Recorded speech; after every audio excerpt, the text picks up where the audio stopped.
Hey, good afternoon there, sweet peas. Basic Prepper Mom Myra here, and a lot going on. Woo! There's a lot going on, making your head spin, right? Keep it on that swivel. So I actually had a friend of mine post this, and I'll try to locate it and link it on here. But there was an article that came out, and I didn't read all of it, but I did read most of it.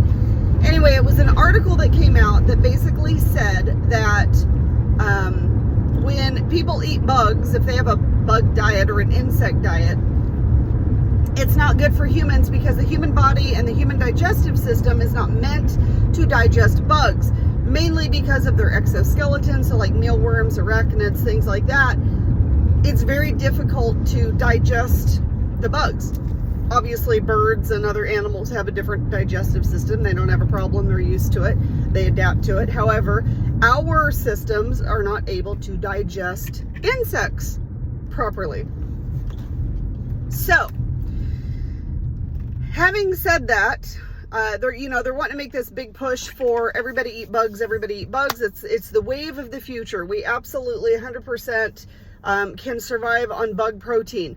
They even have like ground up mealworms, insect meal that you can use and whatever. Well, yeah, unfortunately, we can't digest it well. Now, I'm gonna put my little tinfoil hat on. Is that the ultimate plan with this whole bug thing? Hey, we get people to switch over to it, feed them all these bugs, they can't digest them, they're not getting the nutrients that they're supposed to, and they slowly die off. I don't know. I'm just saying, my little tinfoil hat there. Now, there are a lot of distractions going on right now, and that's actually, the whole bug thing is actually one of the distractions, but some of the other distractions, the whole balloon thing, I don't put a whole lot of stock in that, the whole Chinese balloon thing. It is or it isn't. I don't care, to be quite honest.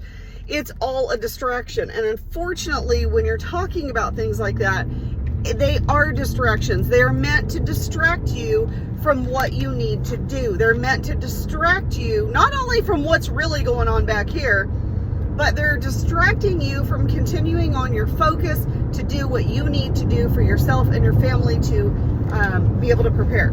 So get away from all the distractions. Don't worry about it. In my mind, it's business as usual. The whole object they just shot down over Alaska, a distraction. Now, granted, could that be means for war at some point? Possibly. I don't know. It depends on the situation. The whole Russia and pipeline thing, and yep, that could be grounds for war too. But in my mind right now, I don't care. And I shouldn't care, to be quite honest. I really shouldn't care, because that is all taking away from what I need to do to prepare for whatever's down the line for myself and my family. So those distractions just need to go out the window, and I need to keep my focus and keep moving forward.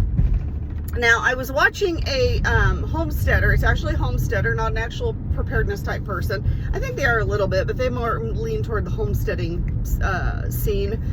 And he was talking about like the 5 top grains that you should stock up on. Not just stock up on grains, but the seeds for these grains that you can grow to be able to replenish. And the 2 that really stuck out, there's a couple that I had never heard of before, but the 2 that really stuck out in my mind are quinoa and millet. Now, millet to me is very, very easy, very simple. Bird seed is mostly millet, and I know we used to grow millet accidentally. My mom raised exotic birds when I was growing up. We had these big, huge, like walk-in aviaries and stuff. And so when she was very, very meticulous about her birds.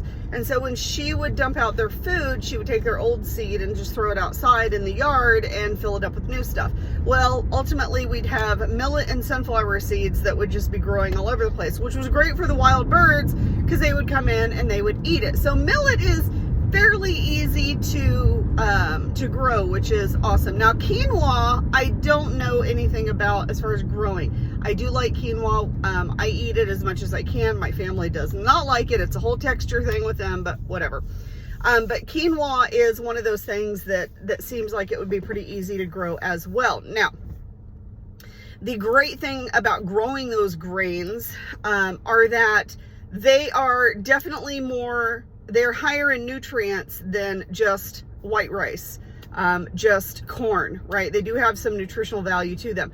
So they could be something that you don't really have to grow a lot of that you can grow a little bit and add that to your rice, because rice is basically a filler. White rice does not have a lot of nutrients, so white rice is mostly just a filler.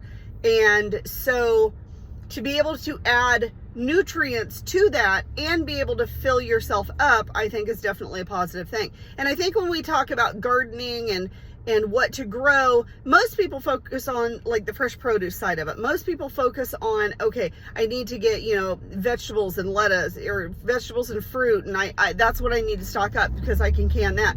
And a lot of people don't really look at growing grains, which kind of eluded me, to be quite honest, because I thought, well, that's fine, I'll just stock up on, you know, whole wheat berries and whole corn, and that way I can grind my own stuff. Well, you're not necessarily going to be looking at grains to making bread and grinding them up and things like that. You're looking at grains as other sources of food and to be able to add to what you have in your stores. And like I said, the grains like that, like the millet and the quinoa and stuff like that, can absolutely 100% be added to your other food sources. They can be added to whatever you need, and you can put some of that away to grow the following year, just like your fruits and your vegetables. So when you're looking at what to grow, look into grains, look into easy to grow grains, and look into your area and make sure that they are consistent with your growing season in your area. All right. So that's what I have to talk about now. Kind of short and sweet for tonight, but I will be back with more, I'm sure. Once again, if you guys have any questions or comments, please feel free to reach out. I hope you guys have a wonderful, amazing day, and I will talk to you later.